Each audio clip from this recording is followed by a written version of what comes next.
Hey, Kev, you didn't say nothing to Katt Williams when he did a 3-hour interview talking slow yesterday. You didn't put a shot clock on him.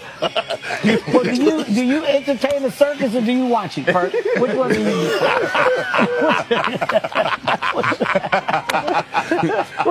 What do you do? You watch it. You go, man, look at that lion riding the bike. That's what you say. It's a matter of opinion if I'm right, but I'm leaving no for now to go outside, putting chores and obligations on our part. To LA, I've been doing shit. I was on That's So Raven. I was on all this shit. I did extra work. I was on all the little white people TV shows, the black people TV shows. I used to be on Dance 360. I've been out here. I've been telling jokes since 1996. 1996. This said, oh, they wouldn't let her perform in the Comedy Store. That's true. They wouldn't let me perform on the white nights in the Comedy Store, but I performed on all the black nights. They wouldn't let me perform on the white nights at the Improv, but I performed on all the black and Latino nights. And so the rest of my... We do not care. Guy Torrey did a beautiful special about the Comedy Store and Fat Tuesday, where he said that Steve and Cedric and Kevin Hart and Tiffany Haddish came through there and made...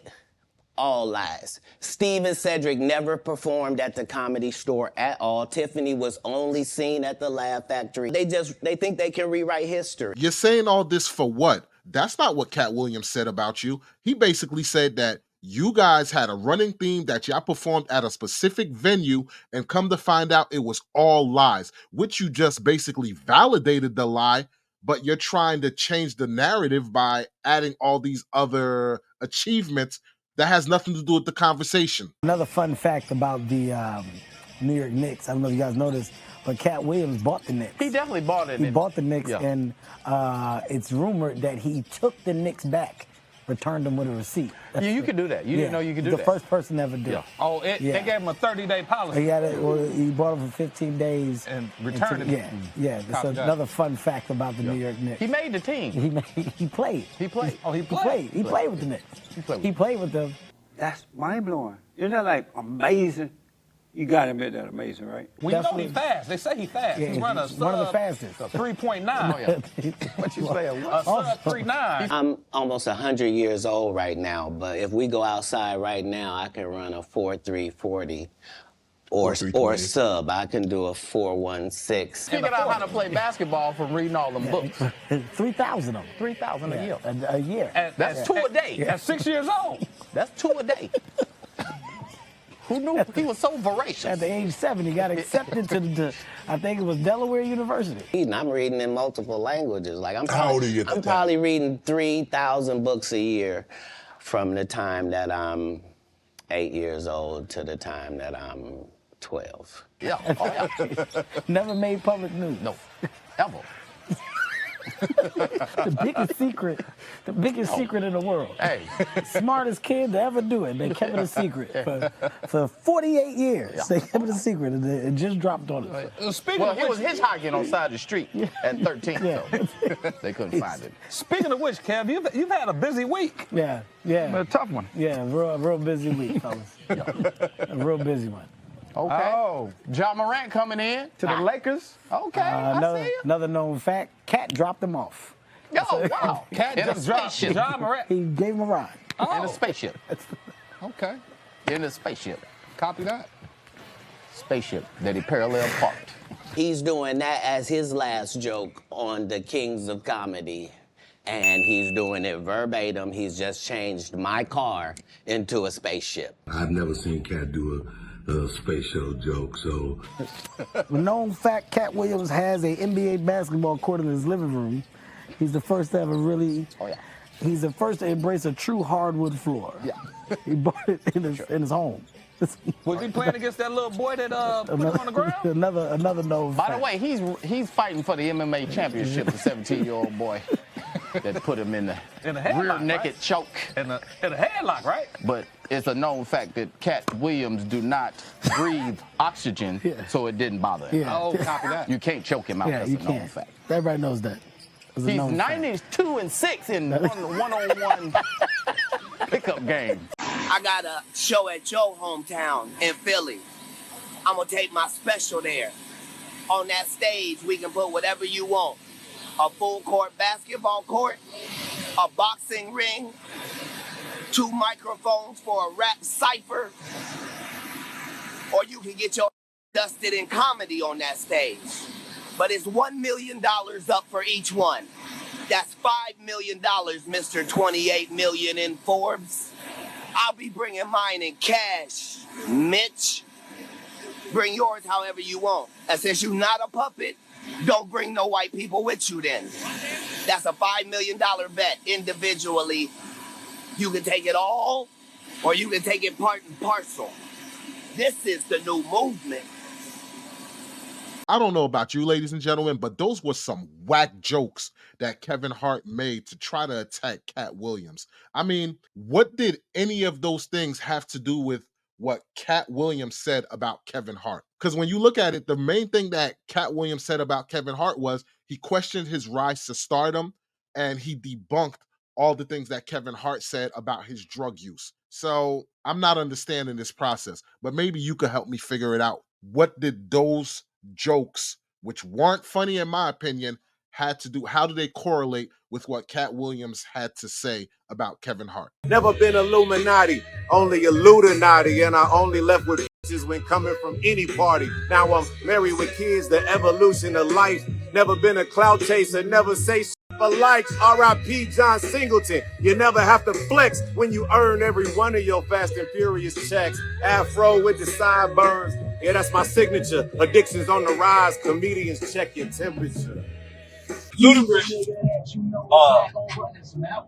that responded to Katt Williams with a rap song. That was the word out of all of it. Man, hey, listen, that was the crazy shit. That's what everybody overlooking the fact that Ludacris, he responded with a rap song. That lets you know how up this shit is. I'm cool with Steve Harvey. I'm cool with Ricky Smiley. I'm cool with Ced the Entertainer. I'm cool with Kevin Hart. And so my thing is, I'm like, well, that's the hardest part because he's saying things about people, and I'm like, man, I say the best thing for me is just to be Switzerland, stay neutral, ask the questions, and then I'm gonna let the viewing audience. I'm not taking a side. I'm gonna let the viewing audience take their side. Cedric has already responded. Michael Blackson has responded. I don't know if Katt's gonna respond.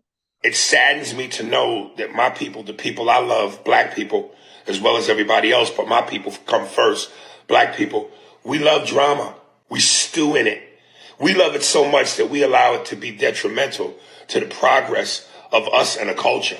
We absolutely love it. Because I'm asking myself, why did he do something that was both unnecessary and absolutely pointless? And in reading the comments, you know, I can tell we love drama by the shit we say. Protect Katt at all costs. We got to protect Katt. He the GOAT. He the GOAT. The GOAT thing is a useless title. Every comedian, every entertainer, every performer is the GOAT to their fan base. Steve Harvey, Cedric the Entertainer are the GOATs to their fan base. Wanda Sykes, everybody he called out, Ricky Smiley, Kevin Hart, Chris Tucker, they're all GOATs to their fan base. I get called a GOAT and a legend all the time. If you think I'm tooting my own horn, look at my comedy clips. Go through the comments. Aries, you a GOAT. You a legend. While that's flattering, it's a useless title. There can only be one GOAT, and his name was Richard Pryor. Protect Katt at all costs. Knock it off. Keep it in perspective. This is a news cycle. That's all this is. It's a news cycle. This ain't curing cancer. This ain't nothing to protect nobody about. Oh, he shook up Hollywood. He exposed Hollywood. Ooh, he told the truth. What did he change? He didn't change anything. Steve Harvey is still going to be Steve Harvey.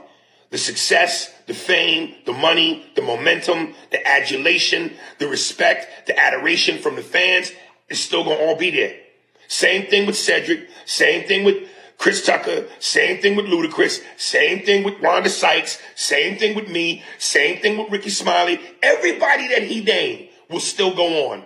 Nothing has changed. So what do you guys think? Do you agree with Ari Spears? Are things going to continue on for these celebrities that Katt Williams called out? Are you still going to support the movies? Are you still going to support the comedy routines? Like, what are we accomplishing? Because he's right. People are saying protect Katt Williams and that he's the GOAT and everything like that. And a lot of people say they don't agree with these other comedians plagiarizing and lying about how they reached their stardom. So with all that said, what's the next move?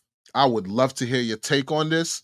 Let me know in the comment section. If it's your first time here, consider hitting that subscribe button and clicking that notification bell so that you can be notified for more content like this. If you want to get the full rundown of the Katt Williams interview, click the card that just popped up. I'm your boy Walls P. This is Matter of Opinion, and I'll catch you ladies and gentlemen on the next one. Peace.